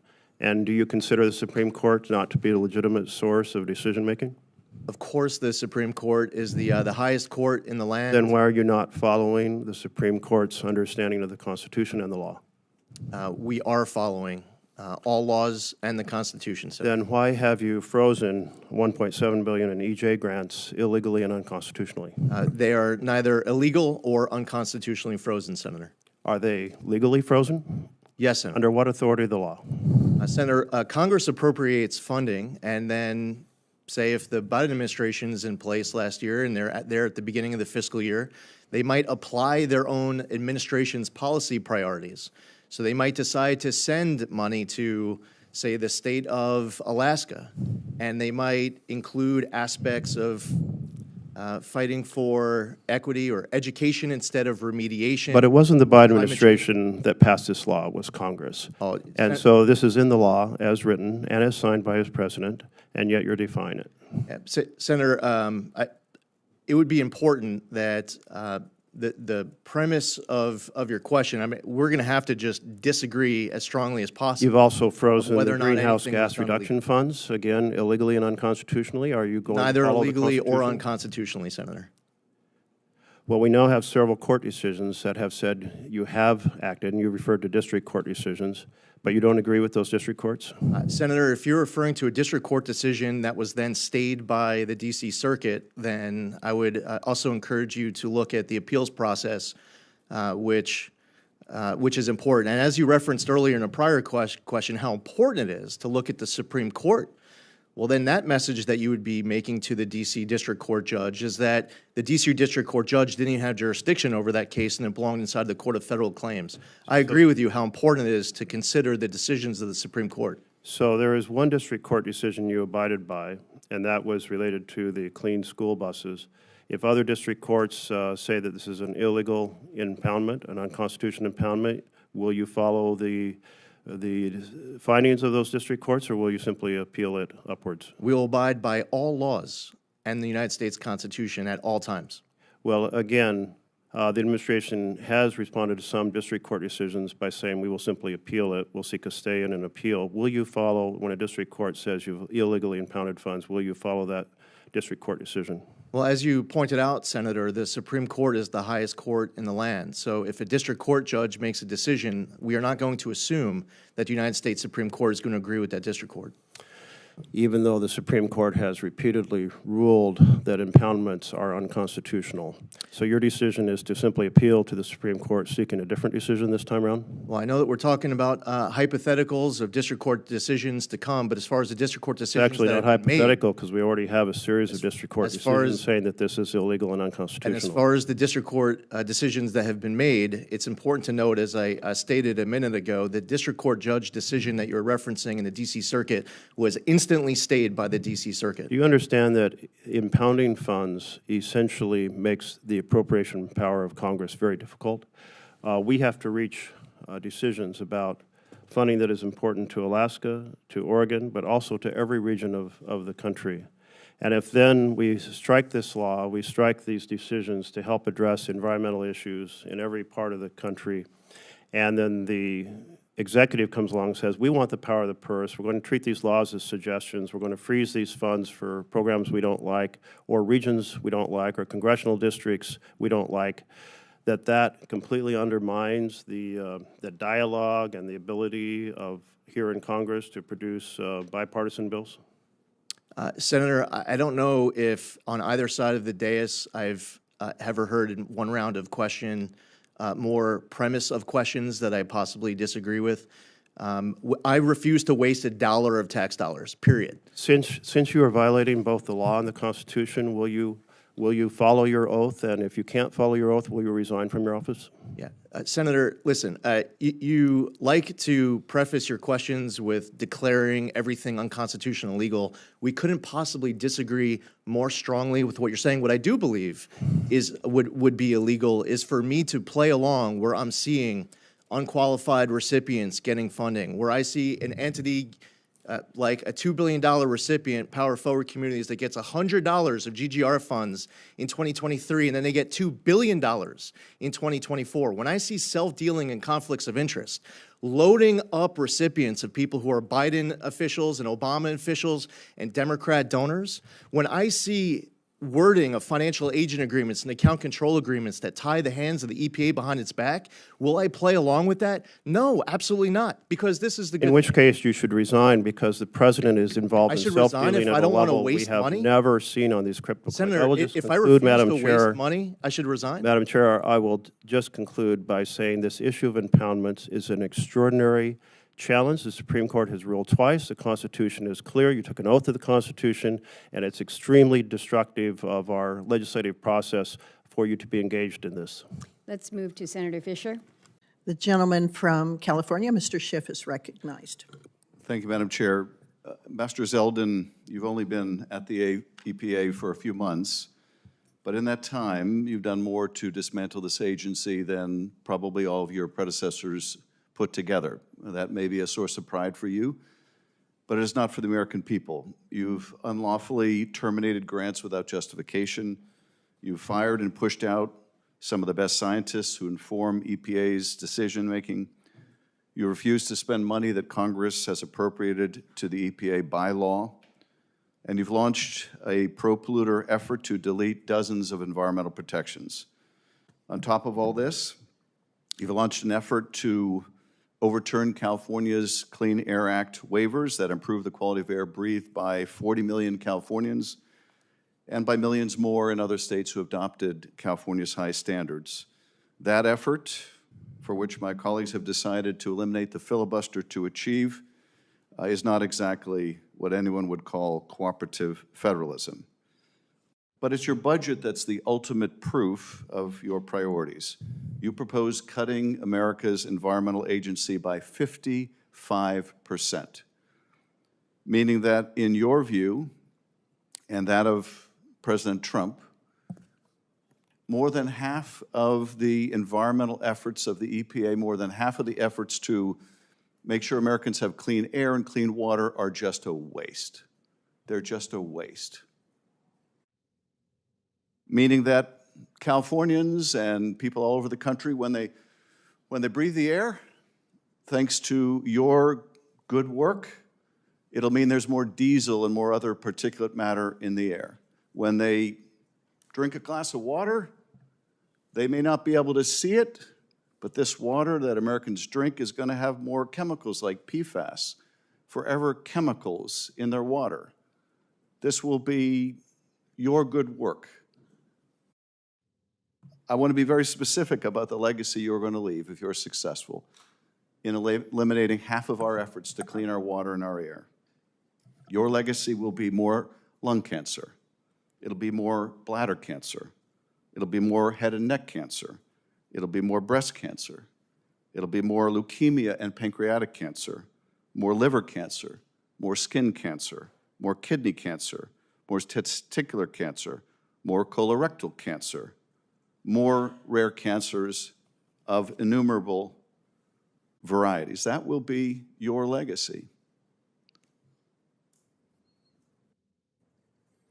I don't know that that's a legacy that anyone should want to have. My kids are going to be breathing that air just like yours. My family's going to be drinking the water just like yours. We may not be able to pinpoint just who gets cancer because you've done away with half the budget of those looking out for our clean water and clean air. But it's going to be somebody's kids, it's going to be somebody's family. To put this in more specific terms, there are 22 grants frozen by the EPA focused on improving health and reducing pollution, many of which directly impact children. For example, one project in Santa Ana, California, provided funding to help detect and prevent lead poisoning in children. According to the census, about 10% of the population in Santa Ana are under the age of 9. With a population of about 310,000 people, that means that 31,000 children are at risk of lead poisoning in Santa Ana without this funding. What is it about this grant that you and EPA believe is problematic enough to freeze this funding and put potentially 31,000 children at risk? Senator, who is the grant applicant? This is to the city of Santa Ana. You have the biggest, And are you have the you- biggest are you- state, so and we're are going to have to you- go through every single list of the grant. Well, by the way, with that wind up, by the way, I understand that you were an aspiring fiction writer. I see why. Oh, yeah. Well, I understand your view that you can cut half of the agency and it won't affect people's health or their water, their air. That, to me, is a big fiction, Mr. Zeldin. You've And forgot about the fact of cleaning up I have after to think, LA Mr. Zeldin, wildfires. I think, Mr. Zeldin, President when I was in San Diego. if your children were With the drinking Tijuana water, River sewage crisis, if your apparently we're children going were out on our drinking own for water that. in Santa Ana, Mr. Zeldin, maybe you wouldn't be so cavalier about whether there was lead in their water. Maybe you would give a damn instead of coming in here and suggesting that any grant that takes lead out of the water must be waste, fraud, or abuse because you gentleman's need time has because expired. you Who said need that? The whole the thing, money for a everything tax you cut said, for rich people your time. It's all because make-believe. you're totally beholden to the oil industry. The gentleman's you time. you could give a rat's ass about how much cancer Because your agency you're trying to causes. destroy. The Impeach, gentleman's resist. time has expired. Administrator, good to see you and welcome. Thank you. Administrator, are you familiar with Thomasville, Georgia? I don't know. I've been in a lot of parts of Georgia. I was just in Georgia about a week and a half ago.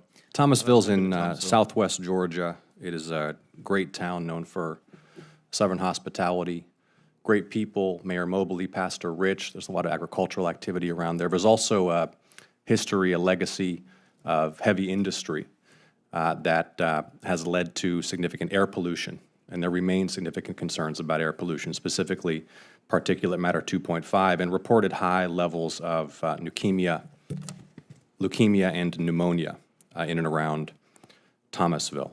And as you know, oftentimes these rural communities don't get the love and attention of the federal government. They can be forgotten. In Georgia, big cities tend to get a lot of the federal support. So there was great news for the good people of Thomasville last year when they won an EPA grant to help build a new health clinic, rehabbing the gym in the school to build a new federally qualified health center near 3 daycare centers, as well as to upgrade wastewater infrastructure. Earl Williams, who leads the Thomasville Community Development Corporation, called the grant a game changer. Mayor Mobley said the award represented a, quote, transformative opportunity to make vital health and safety improvements. But Administrator, you canceled the grant, and I'd like to know why. So I'm looking at, this was part of the Environmental and Climate Justice Block Grant Program. That's right. So and this gets to an earlier interaction that we had, and Senator Rounds got added as well. When Congress appropriates a block of funding, an administration is going to apply their policy priorities to how that money is going to get spent. A new administration comes in, we still have to spend the appropriated funding unless something changes with Administrator, Congress. with respect, I understand the appropriations process. My question is why you canceled this grant. What is it about building a new health clinic and upgrading wastewater infrastructure for my constituents in Thomasville, Georgia, that's inconsistent with administration policy? So I don't have the full grant in front of me. I only have a top line, which program it came out of. So when a new administration comes in and they apply their policy priorities, President You're Trump repeating came in- yourself. My question is why you canceled this grant. So when a new administration comes in this case, President Trump put out executive orders as it relates to environmental justice with regards to DEI. I would imagine that if we What does looked this at have more to do details- with, Is a new health clinic for Thomasville, Georgia woke? As I imagine, as we look through the details of the particular program, there must be some aspects of this applying the last administration's priorities on environmental justice. Here's a DEI. community that suffered from air pollution, has a high disease burden as a result. Finally, the federal government comes, they're going to help build a health clinic and upgrade some infrastructure. You canceled the grant. Devastating for the community. Here's what the head of the Community Development Corporation said about your decision to cancel this grant, denying my constituents a new health clinic and new wastewater infrastructure, a decision you made that hurts my constituents in Thomasville. Here's what he said, quote, "We all worked so hard for this, and we won. And then all of a sudden, one day, it's gone. And it was just a great sense of disappointment. It was almost like I lost a good friend." He sent me another letter, said, quote, "Our community is devastated. You hurt my constituents, and I don't need a civics lesson on the appropriations process or a broad critique of this program. I want to know why you canceled this grant."